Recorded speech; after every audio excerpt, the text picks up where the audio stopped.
To get a better understanding of the long-term effects of radioactive contamination in our global ecosystem, we went to Okinawa to meet Dr. Joji Otaki, a researcher at the University of Ryukyu, who has focused his research on an unlikely subject. The lifespan of butterflies is only about 1 month, so the effects of radiation in contaminated food over the course of multiple generations can be studied in a short span of time. We collected horseplant leaves from Fukushima, and those leaves are given to larvae collected from Okinawa. So those larvae are supposed to be healthy, but they ate contaminated food from Fukushima. Then we see what happens. What happened? They died. Dr. Otaki's experiments have showed the truly horrifying effects contaminated food can have on living organisms. So this is a normal butterfly that has eaten healthy food? That's right. So you can see a very beautiful color patterns and flat wings. Next up was a butterfly that ate contaminated food at the larvae stage. Immediately you can see the wrinkled wings.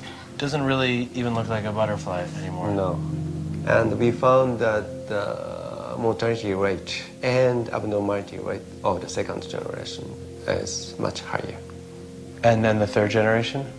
Even worse in the third generation.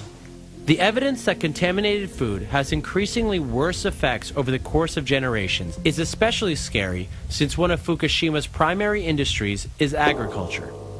49 miles from the Fukushima plant is the farm of Kazuya Tarakawa, tended by his family for 8 generations. In the days after the tsunami, the government allowed them to continue to sell their produce as usual. The current state-mandated limit for radiation in produce is 100 becquerels per kilogram. 3000ベクレルぐらいあるっていうのも何もわからないで私たちはそこで生産してた。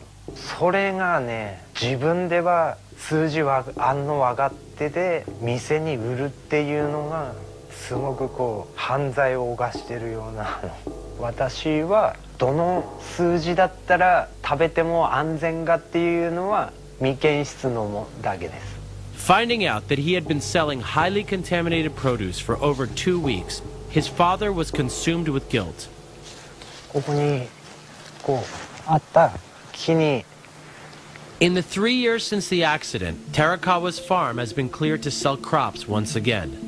This was accomplished through an official government decontamination process. They come in, scrape up the top layer of soil, load it into trash bags, and haul it away.